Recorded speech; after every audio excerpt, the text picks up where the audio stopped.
Many years ago, Martin Luther King Jr.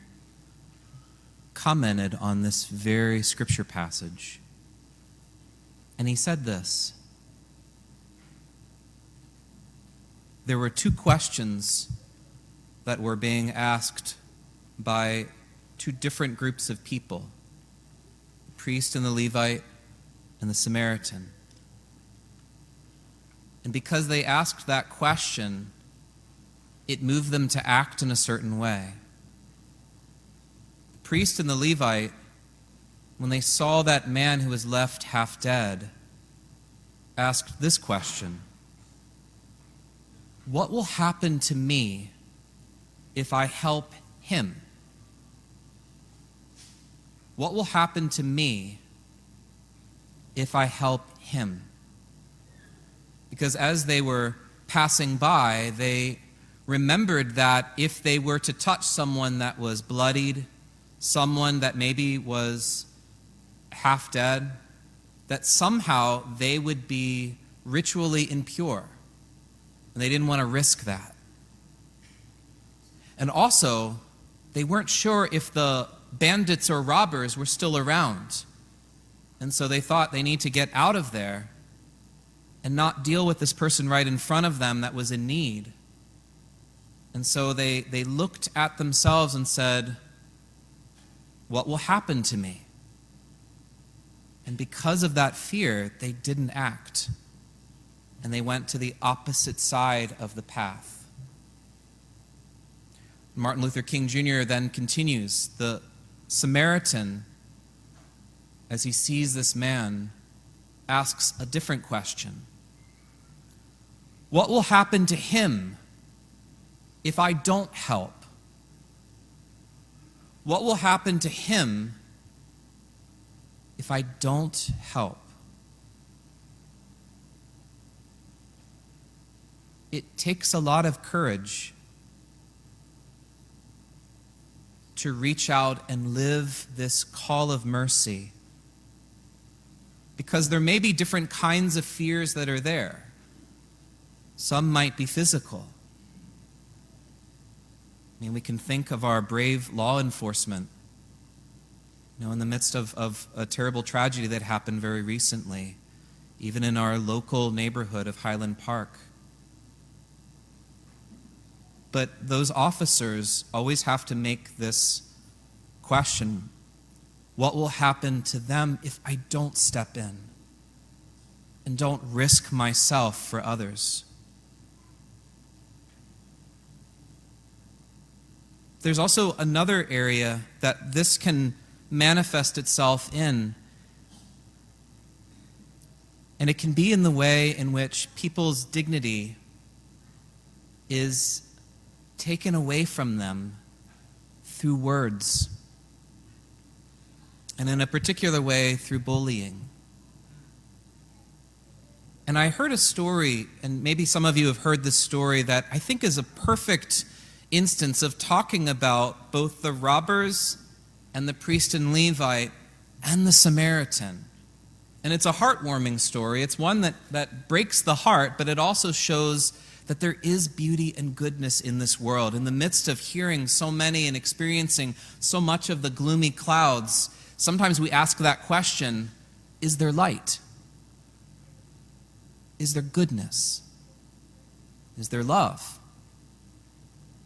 And this story, it concerns a young sixth grader named Brody, who no one wanted to sign his yearbook. I don't know if you've heard this story. It's just a very recent situation, but yearbooks can be things that can be very beautiful.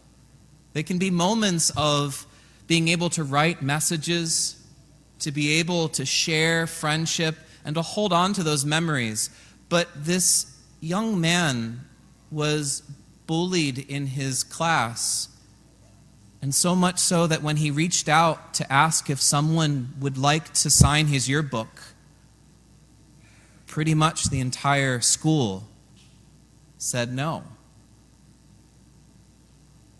Only 2 students and 1 teacher signed his yearbook.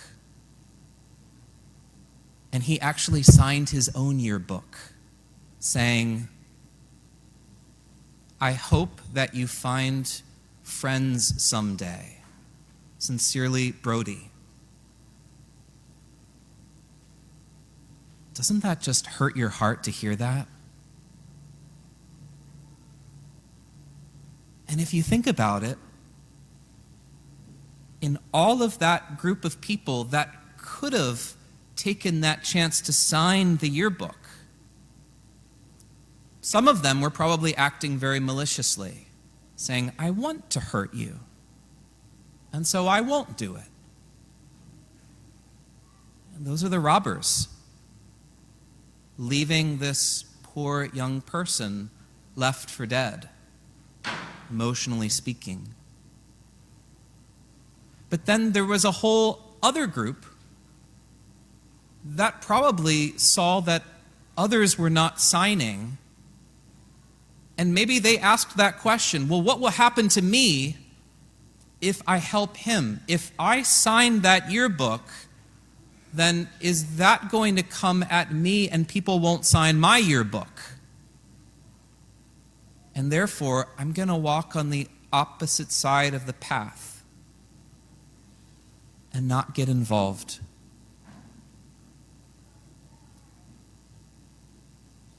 Now, ultimately, the mom of this child was pretty distraught and was able to share this in the midst of social media, and I think the Washington Times caught wind of it and started to share just how much of a painful situation that is.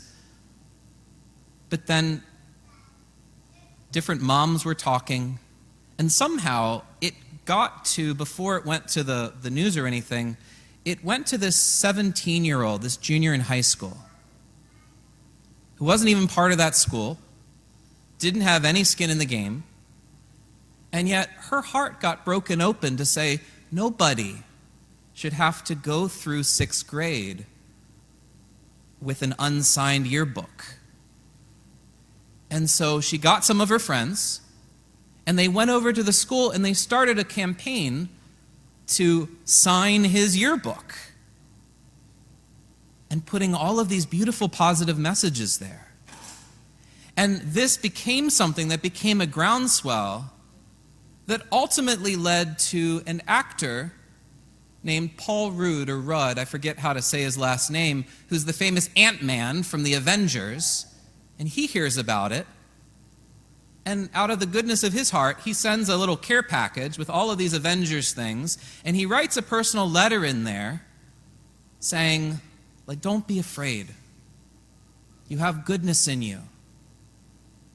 You have dignity. And you're one of my heroes. And they were able to interchange some messages, and the young man dressed up as Ant-Man saying, "You're my hero." And this actor wrote back saying, and you're mine. It's a very heartwarming story. But I think it shares this gospel in a very enfleshed way. What would happen if no one came to the aid of that boy that was left for dead, and everybody walked around him? That high schooler could have said, "It's not my battle.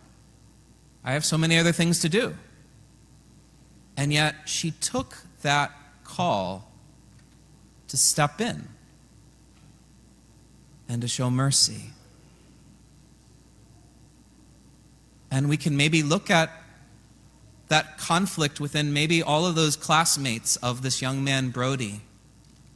And again, some had a very malicious intention, but my guess is probably the majority were just saying, I'm afraid of stepping in and doing the right thing. And in doing that, that little boy was left to flounder. So I think it's a call for us to really think about How do we use our words? How do we use our actions? Where are the neighbors right in front of us? And what Jesus is saying here is your neighbor is not necessarily just the person locally next door. It could be. And it's not just your blood relation. It could be. But it also is that person who's in need, that in God's providence is being put right in your path. And you have a choice. Do I step in and love, even if it costs me? If it costs my popularity, it costs other things, it may be costing my own life. But this is the way that we imitate the one who gave his life and didn't stay on the sideline, but reconciled us to God through the blood of his cross.